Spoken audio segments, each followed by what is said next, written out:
Assalamualaikum warahmatullahi wabarakatuh.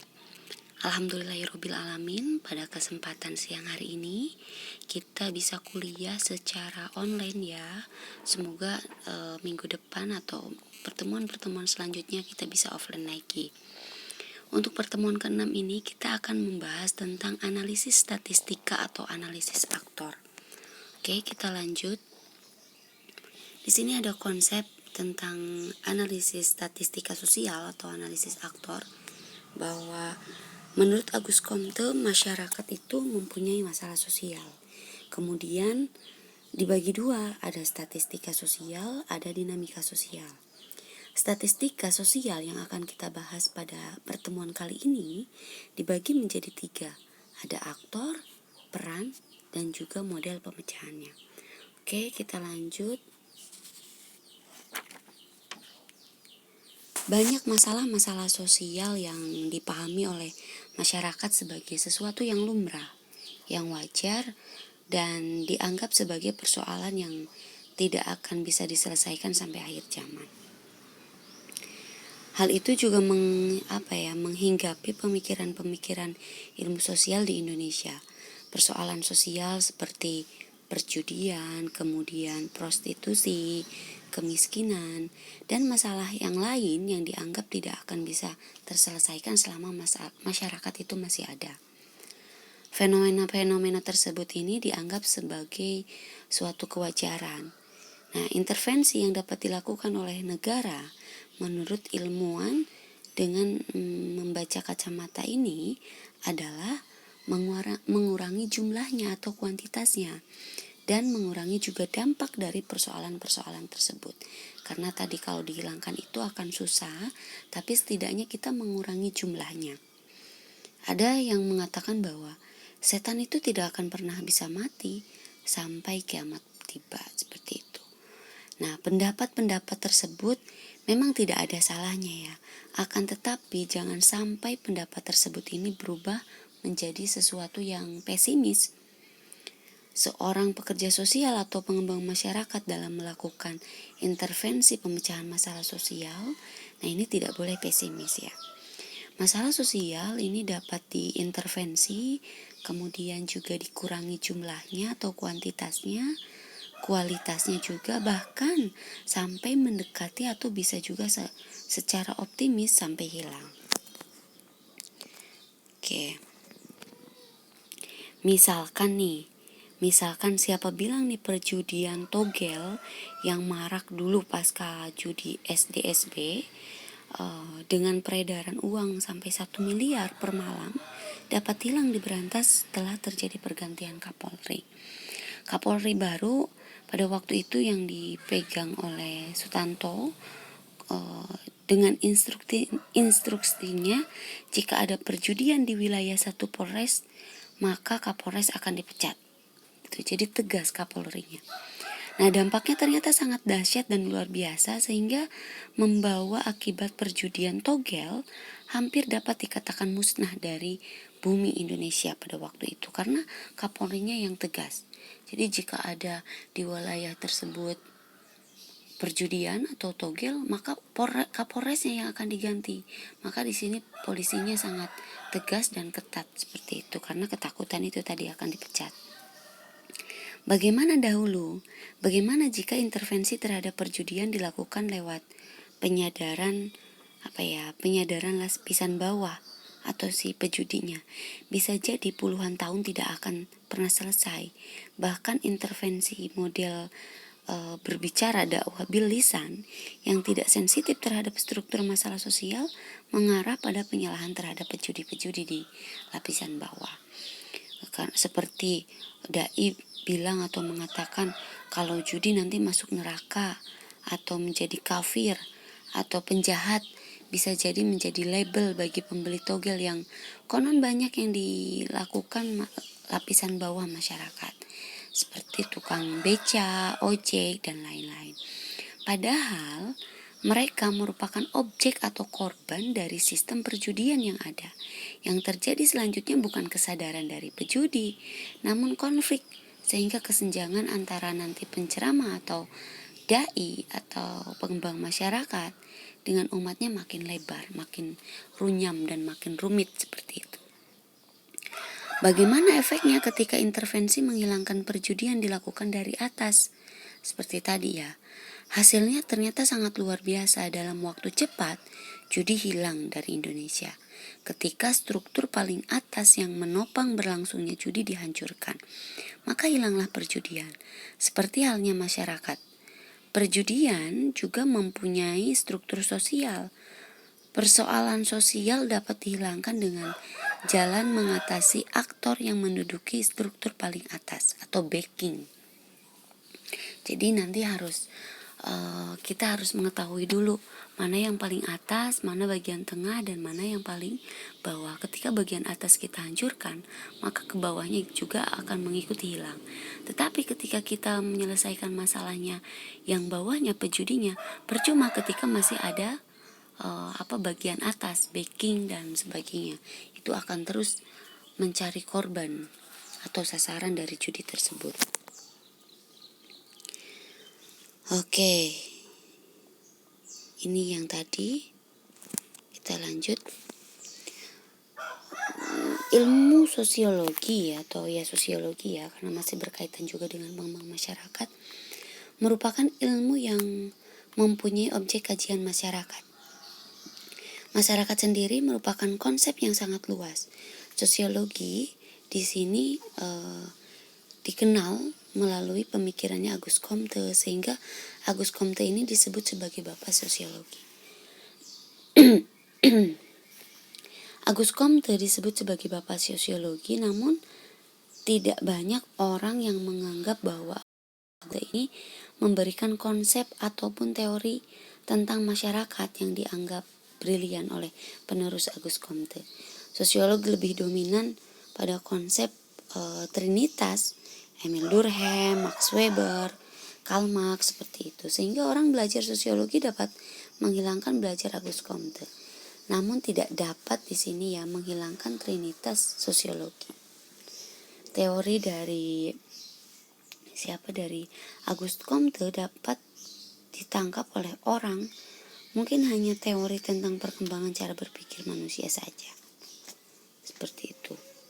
Sosiolog hanya merasa berjasa pada Auguste Comte dalam menamai ilmu ini. Sosiologi lepas dari filsafat, ilmu alam, psikologis. Auguste Comte ini menamainya sebagai fisika sosial atau sosiologi. Namun dalam intervensinya, penulis Auguste Comte mempunyai beberapa pendapat yang mungkin perlu secara mendalam. Auguste Comte mengidam-idamkan sosiologi dapat dipakai sebagai alat penyelesaian masalah, bukan sekedar mendeskripsikan sesuatu yang seperti yang terjadi saat ini. Oke. Banyak orang mungkin yang tidak setuju atau bahkan menolak keras jika sosiologi menjadi ilmu praktis, karena dalam sosiologi orang beranggapan bahwa sosiologi merupakan ilmu yang harusnya memaparkan apa yang terjadi, objektif ataupun teoritis. Namun perlu dicatat juga bahwa Auguste Comte mendirikan agama sosiologi untuk menyelesaikan persoalan-persoalan duniawi. Meskipun orang menganggapnya sebagai suatu kegilaan, Comte di akhir-akhir hidupnya telah mengalami stres berat akibat ditinggal kekasihnya, sampai bahwa hendaklah sosiologi menjadi pedoman dalam pembangunan masyarakat. Nah, jurusan pengembangan masyarakat sebagai jurusan yang memadukan antara akademis dan praktis, di sini membutuhkan teori-teori yang dapat diaplikasikan di lapangan. Oke. Bukan sekedar deskriptif teoritis saja, dan semangat tersebut ada dalam diri Auguste Comte. Ilmu bukan hanya sekedar ilmu saja, namun untuk kesejahteraan di dunia dan akhirat. Ilmu bukan sekedar intelektual saja, namun ilmu juga bekerja. Nah, salah satu sumbangan Auguste Comte dalam pendapatnya mengatakan mempelajari masyarakat ini dapat dilihat dari dua hal atau dua aspek, yaitu dari statistika sosial dan juga dinamika sosial. Statistika sosial di sini sering didefinisikan sebagai struktur sosial atau sering juga diartikan sebagai posisi atas dan posisi bawah dari masyarakat yang nanti akan membentuk piramid. Sektor aktor dalam struktur sosial mempunyai peran yang berbeda. Peran sosial di sini bisa diartikan sebagai kedudukan, kemudian fungsi yang dimainkan dalam masyarakat. Saking seringnya memetakan aktor dalam analisis sosial, maka analisis statistika sosial ini juga disebut sebagai analisis aktor. Oke, masing-masing aktor juga mempunyai strukturnya masing-masing, di mana struktur sosial tersebut juga terbentuk dalam piramid. Kita lihat piramidnya. Nih, kurang lebih seperti ini. Jadi piramid atau bentuk segitiga, kemudian ada struktur atas, ada struktur menengah, dan struktur bawah. Dalam piramida sosial, makin ke atas ini makin sedikit orang yang menempati. Tetapi kekuasaannya ini semakin lebar dan semakin tinggi. Yang atas ini ya. Nah, ini yang semakin atas ini semakin sedikit orang yang menempati, tetapi di sini kekuasaannya semakin banyak atau semakin besar. Maka untuk merubah keadaan atau melakukan perubahan sosial, maka harus dilakukan perubahan struktur sosial. Struktur ini harus dirubah. Struktur paling atas banyak ini yang harus dirubah. Perubahan struktur paling atas ini akan mempengaruhi sistem selanjutnya. Jadi ketika kita merubah struktur atas, nanti akan mempengaruhi kepada struktur tengah ataupun struktur bawah, seperti itu. Jadi karena yang atas ini adalah mereka yang banyak kekuasaannya. Oke, kita lanjut. Ada teori-teori dalam analisis struktural atau peran aktor. Ini ada teorinya Karmak. Karmak di sini dianggap sebagai tokoh utama dalam analisis aktor. Hubungannya antara aktor dengan struktur sosial. Ini penelitiannya dia tentang buruh, proletar, dan juga bourgeois. Dapat dipakai sebagai eksemplar untuk melihat hubungan antara struktur aktor dalam dunia industri, seperti itu ya. Karl Marx antara lain juga tentang hubungan kelas-kelas sosial. Dia mengatakan, kesimpulannya, analisis yang mengatakan bahwa kelompok bourgeois selalu menindas kelompok proletar atau orang yang mempunyai modal. Dia selalu menindas buruh atau yang kelas bawah, seperti itu.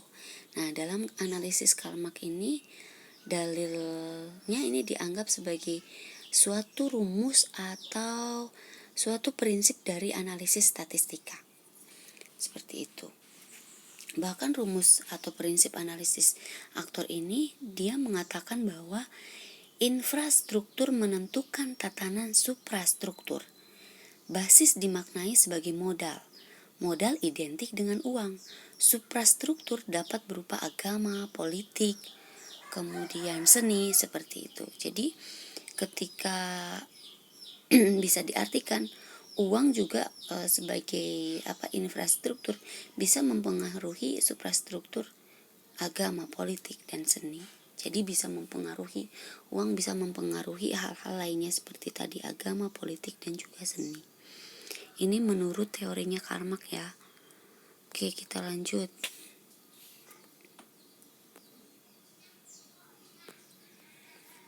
Oke, sebelum ke sini sebagai catatan saja bahwa untuk menggunakan analisis struktur ini atau analisis sosial, analisis aktor ini perlu dilihat secara sungguh-sungguh ya, dan harus hati-hati apa peran yang diambil di masyarakat oleh aktor yang bersangkutan. Jangan sampai analisis aktor ini menimbulkan masalah baru. Jadi kita harus berhati-hati ketika kita menentukan siapa aktor yang paling atas, siapa aktor di tengah, dan aktor di bawah. Karena ketika kita salah menentukan aktor-aktor dalam piramid ini, nanti penyelesaiannya atau tindakannya pun akan salah juga, bahkan akan menimbulkan masalah baru. Maka di sini dalam analisis aktor ini harus dilakukan secara sungguh-sungguh dan penuh kehati-hatian dalam menentukan peran si aktor tersebut. Oke, kita lanjut. Langkah-langkah analisis struktural. Nih, langkah-langkahnya bisa dibuat ya. Salah satu langkah-langkahnya. Yang pertama adalah buat ringkasan mengenai persoalan yang dihadapi.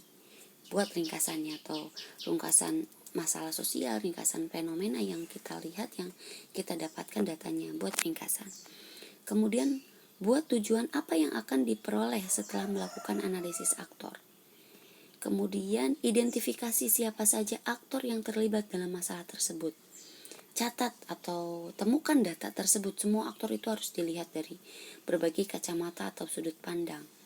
Hal yang perlu diperhatikan adalah jangan sampai ada aktor yang tidak teramati atau terlewatkan. Karena ketika terlewatkan satu saja, bisa jadi aktor yang terlewatkan tersebut adalah aktor atas, seperti itu. Kemudian tentukan posisi aktor dalam struktur masalah sosial. Apakah aktor tersebut menduduki posisi atas, tengah, atau bawah? Yang kelima, deskripsikan peran masing-masing aktor. Jika menganalisisnya secara partisipatori, maka ini harus didiskusikan bersama-sama dengan masyarakat. Kemudian buatlah alur tentang hubungan antar aktor dengan masalah sosial yang sedang dikaji. Gunakan cara berpikir Karmak untuk melihat peran dan motif aktor yang terlibat. Dengan menggunakan analisis Karmak, bisa saja memperoleh fakta-fakta yang mengejutkan, di mana aktor ternyata yang dianggap mulia, ternyata dialah yang mempunyai motif dan meraup keuntungan yang paling banyak dalam satu fenomena sosial. Jadi di sini harus dikaji benar-benar antara hubungan aktor dengan masalah sosial yang dihadapi, seperti itu. Karena bisa jadi orang yang dianggap baik, ternyata dialah orang yang mempunyai kekuasaan yang sangat tinggi. Dan dialah yang meraup keuntungan yang sangat banyak, seperti itu. Kemudian yang ketujuh adalah perencanaan dan memberikan model penyelesaian. Model penyelesaiannya di sini dibuat dengan jalan yang pertama ini adalah imagination sosiologi ya. Membuat jalan imagination sosiologi. Jadi bagaimana jika masing-masing aktor ini diintervensi atau terapi kalau dalam hal klinisnya. Penyelesaiannya mulai dari aktor yang mempunyai atau menduduki struktur paling atas. Bagaimana jika aktor paling atas ini tidak ada? Konsekuensinya, apa yang akan terjadi? Jika aktor paling atas menentukan, maka terapi dapat dilakukan untuk aktor paling atas. Perlu diberi catatan, jadi meskipun analisis ini dekat dengan teori Marxis, namun penyelesaiannya tidak selalu mengikuti logika Marxis. Jika mengikuti logika Marxis, maka penyelesaian masalahnya dilakukan dengan jalan penyadaran kelas yang ditindas, kemudian merebut posisi penindasan bourgeois tersebut untuk diganti dengan kelas bawah. Jika itu yang dilakukan, maka rantai kekerasan dan penindasan tidak akan selesai, sehingga kesejahteraan tidak akan tercapai, seperti itu ya. Jadi yang harus dilakukan di sini dalam model penyelesaiannya adalah imagination sosiologi. Ini adalah dia melakukan intervensi atau terapi kepada aktor yang paling atas, seperti tadi perjudian. Ketika kita melakukan dakwah atau dakwah bilisan, itu tidak akan selesai ya, seperti menakut-nakuti para pejudi. Kamu kalau judi kamu masuk neraka, kemudian haram, menjadi penjahat dan sebagainya. Itu tidak akan selesai dan membutuhkan waktu yang sangat cukup banyak sekali. Tetapi ketika kita menggunakan analisis aktor, seperti yang dilakukan oleh Kapolri Sutanto tadi mengatakan bahwa jika di daerahnya, di wilayah Polres itu ada judi, maka yang akan dipecat adalah Kapolresnya. Maka di sini Kapolres akan tegas menyuruh bawahannya atau polisi-polisi untuk merampas, menindas tegas perjudian. Nah, maka itu waktunya cepat dan ini sangat luar biasa dahsyat karena dia akan ketakutan ketika ada judi, dia yang akan dipecat seperti itu. Jadi atasnya dulu ini yang yang diselesaikan. Oke. Ini salah satu contoh analisis struktur atau analisis aktor untuk perjudian. Yang pertama adalah buat ringkasan mengenai persoalan yang dihadapi. Misalkan nih tentang masalah yang ditimbulkan oleh perjudian. Aturan yang dilanggar dalam perjudian, kemudian bagaimana jalannya perjudian, omset yang beredar dalam perjudian, lokasi perjudian, jenis perjudian yang marak. Nah, ini harus diketahui dulu masalah-masalah ini. Buat ringkasannya. Kemudian buat tujuan apa yang akan diperoleh setelah melakukan analisis aktor. Diharapkan setelah mendata aktor yang terlibat di dalamnya, maka judi togel ini dapat dihilangkan dari Indonesia. Ini tujuannya menghilangkan judi. Kemudian yang ketiga adalah identifikasi aktor. Identifikasi aktor ini kita harus mengidentifikasi pembeli togel ini ternyata adalah tukang beca, pengangguran, tukang ojek dan lain-lainnya. Ini semuanya oknum. Kemudian si penjual ini adalah ternyata yang menjual judi ini adalah penjual angkringan, pedagang kaki lima, dan warung. Ini semuanya oknum juga. Pengepul ini seperti jagoan desa atau pengangguran. Bandar ini adalah pengusaha. Dan backing ini adalah bisa jadi preman, bisa jadi polisinya. Ini kita lihat nanti ya. Nah ini, tentukan posisi masing-masing aktor dalam struktur masalah sosial. Siapa yang menduduki posisi paling atas atau posisi tengah? Ini ada keterangan tadi ya, bahwa yang A ini adalah pembeli togel, dia posisinya di paling bawah. Kemudian B ini adalah penjual, C ini adalah pengepul, dia posisinya di tengah, BC, dan DE ini dia posisinya di atas, dia adalah bandar dan backing. Berarti orang yang mempunyai kekuasaan ini adalah bandar dan backing yang paling atas ini. Oke, kita lihat. Kita deskripsikan peran masing-masing aktor. Jika menganalisisnya secara partisipator ini harus dilakukan bersama dengan masyarakat. Bandar. Nah, bandar ini peran yang dilakukan ini dideskripsikan ya. Perannya yaitu dia ternyata membuat kertas togel, kemudian menentukan angka yang menang, kemudian juga mendistribusikan keuangan. Backing di sini berarti dia melindungi praktek perjudian dari aparat masyarakat. Pengepul, dia orang yang menyediakan togel langsung kepada konsumen. Pembeli, dia adalah konsumen, penjudi, membeli kupon dari penjual. Ini peran-perannya. Nah, jika ada yang barang, maka tidak akan ada pembeli. Jika tidak ada barang togel, maka tidak akan ada pembeli. Meskipun jika ada permintaan atau penawaran. Nah, berarti kan si pembeli togel ini juga harus dianalisis juga ya. Itu. Oke, kita lanjut buat alur tentang hubungan antar aktor dalam masalah yang sedang dikaji. Di sini gunakan cara berpikir Karl Marx untuk melihat peran dan motif aktor yang terlibat. Bagaimana cara menghentikan judi?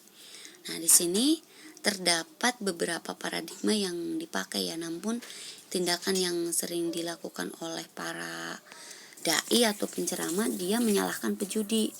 Dia menghardik penjudi juga dengan menakut-nakuti tadi seperti kalau kamu berjudi kamu masuk neraka, kamu mempunyai dosa dan sebagainya.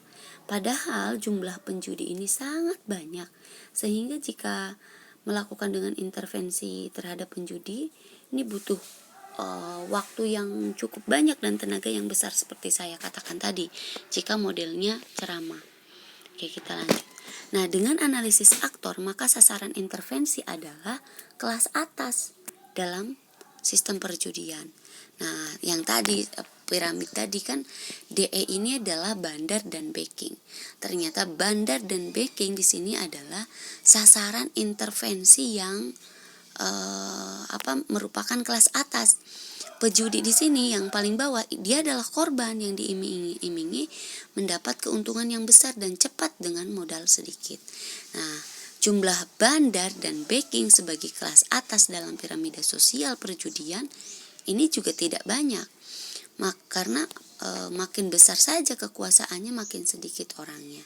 Jadi untuk mengatasinya ini juga lebih terarah dan lebih memakan waktu lebih sedikit atau singkat karena jumlahnya terbatas, tetapi kekuasaannya yang luas ini.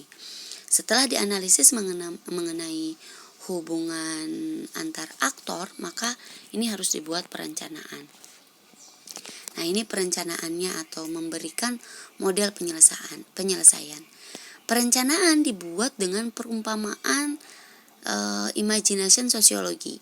Bagaimana jika masing-masing diberi intervensi atau terapi? Penyelesaiannya dari mulai aktor yang menduduki struktur paling atas. Yang pertama adalah bagaimana jika aktor paling atas itu adalah bandar atau backing ini kita tangkap? Bagaimana jika bandar hilang? Apakah perjudian masih berlangsung? Bagaimana jika backing hilang? Apakah perjudian juga ikut hilang? Bagaimana jika pejudi hilang? Apakah backing, pedagang, pengepul, penjudi juga hilang? Catatan ya. Mungkinkah bandar dapat ditangkap jika backingnya kuat? Jika backing ini adalah polisi, apakah bandar ini akan hilang? Bisa ditangkap? Pasti kan dilindungi oleh polisi ini.